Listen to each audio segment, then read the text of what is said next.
Assalamualaikum warahmatullahi wabarakatuh. Perkenalkan, nama saya Anggita Meliana Putri, NIM 11201901306162 dari kelas C.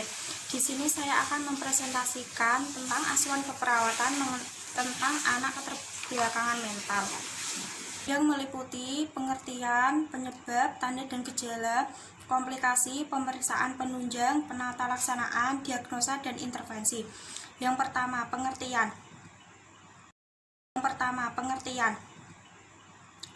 Keterbelakangan mental adalah suatu penurunan fungsi intelektual secara menyeluruh yang terjadi pada masa perkembangan dan dihubungkan dengan gangguan adaptasi sosial.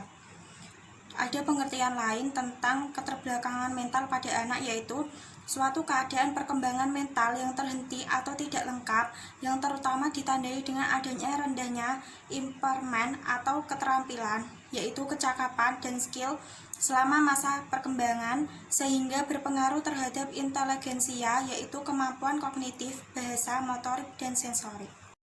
Yang kedua adalah etiologi. Ditinjau dari penyebab secara langsung dapat digolongkan atas penyebab biologis atau psikososial. Penyebab biologis atau retardasi mental tipe klinis mempunyai ciri pada umumnya merupakan retardasi mental sedang sampai ke berat, tampak sejak lahir atau usia dini. Secara fisik, tampak berkelainan atau aneh, mempunyai latar belakang biomedis baik pranatal, perinatal, atau postnatal.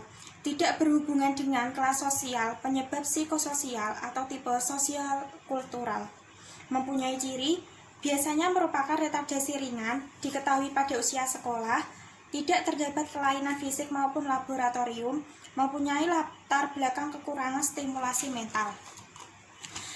Penyebab retardasi mental tipe klinis atau biologikal yang pertama yaitu prakonsepsi. Dengan cirinya, abnormalitas single gene atau penyakit-penyakit metabolik, kelainan neurotanes. Yang kedua, kelainan kromosom. Yang kedua yaitu pranatal, dengan ciri gangguan pertumbuhan otak pada trimester 1, gangguan pertumbuhan otak trimester 2 dan 3, toksemia gravidarium, dan ibu malnutrisi. Yang ketiga yaitu perinatal, dengan ciri sangat prematur, asfiksia neonatorum, trauma lahir, meningitis.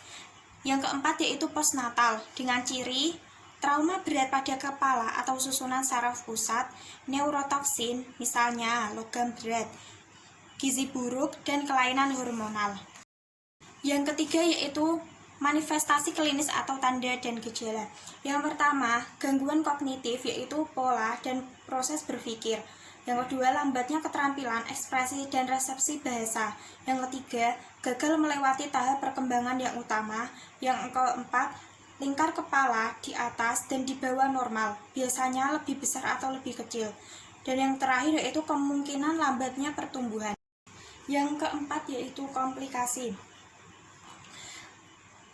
Paralisis atau paralisis cerebral, gangguan kejang, masalah-masalah perilaku atau psikiatrik, defisit komunikasi, konstipasi, kelainan kongenital yang berkaitan seperti malformasi, esophagus, obstruksi usus halus, dan defek jantung, dan kesulitan makan. Yang kelima yaitu pemeriksaan penunjang. Beberapa indikasi untuk penilaian laboratorium pada anak dengan retardasi mental yaitu ada beberapa contohnya. Yang pertama, kromosom kariotip. Terdapat beberapa kelainan fisik yang tidak khas, genitalia abnormal. Yang kedua, elektroensefalogram atau EEG. Kejang yang dicurigai, kesulitan mengerti bahasa berat.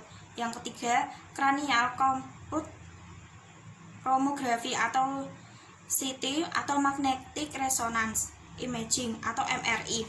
Pembesaran kepala yang progresif, tuberous sclerosis, kejang lokal. Yang keempat yaitu titer virus untuk infeksi kongenital. Kelainan pendengaran tipe sensori neural. Mikroptalmia. Yang kelima, serum asam urat atau uric acid serum. 6 adalah penata laksanaan.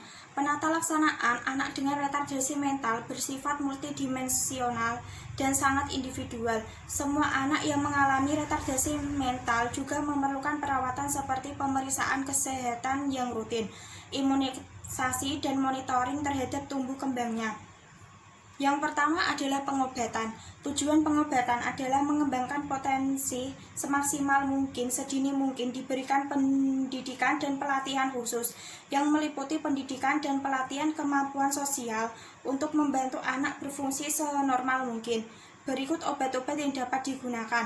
Yang pertama, obat-obat psikotropika, misalnya tioridazin, halopendol untuk remaja yang mempunyai perilaku membahayakan diri sendiri. Yang kedua adalah psikostimulan untuk remaja yang menunjukkan tanda-tanda defisit perhatian atau hiperaktivitas. Obatnya misalnya metilfenidat. Yang ketiga, antidepresan. Untuk obatnya fluoxetine. Yang keempat, obat untuk perilaku agresif. Contoh obatnya adalah carbamazepine. Yang kedua adalah terapi bermain. Anak yang mengalami kerusakan kognitif mempunyai kebutuhan yang sama terhadap rekreasi dan olahraga seperti anak lain. Namun, karena perkembangan anak yang lebih lambat, orang tua kurang menyadari kebutuhan untuk memenuhi aktivitas tersebut. Dengan demikian, perawat mengarahkan orang tua untuk memilih permainan dan aktivitas yang sesuai. Yang ketujuh adalah diagnosa keperawatan yang biasanya muncul pada retardasi mental pada anak.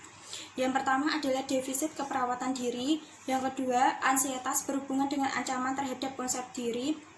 Defisit pengetahuan berhubungan dengan gangguan fungsi kognitif, gangguan interaksi sosial berhubungan dengan hambatan perkembangan, isolasi sosial berhubungan dengan keterlambatan perkembangan, resiko cedera berhubungan dengan perubahan fungsi kognitif, gangguan komunikasi verbal berhubungan dengan hambatan individu dalam hubungan sosial. Yang terakhir, ketidakberdayaan berhubungan dengan penurunan fungsi intelektual. Gangguan tumbuh kembang berhubungan dengan efek ketidakmampuan fisik. Definisinya, kondisi individu mengalami gangguan kemampuan bertumbuh dan berkembang sesuai dengan kelompok usia. NOC-nya, perkembangan anak sama dengan usia anak pertengahan. Setelah dilakukan tindakan keperawatan, diharapkan perkembangan anak usia anak pertengahan adekuat dengan kriteria hasil. Bermain berkelompok, mengembangkan persahabatan, menunjukkan kreativitas, menunjukkan kemampuan pada tingkat mampu di sekolah. NIC-nya, bimbingan antisipatif. Tindakan keperawatannya, bina hubungan saling percaya, instruksikan klien mengenal perilaku dan perkembangan dengan cara yang tepat, bantu klien memutuskan bagaimana masalah dipecahkan. Jadwalkan peninjauan kembali untuk mengevaluasi keberhasilan atau kebutuhan penguatan.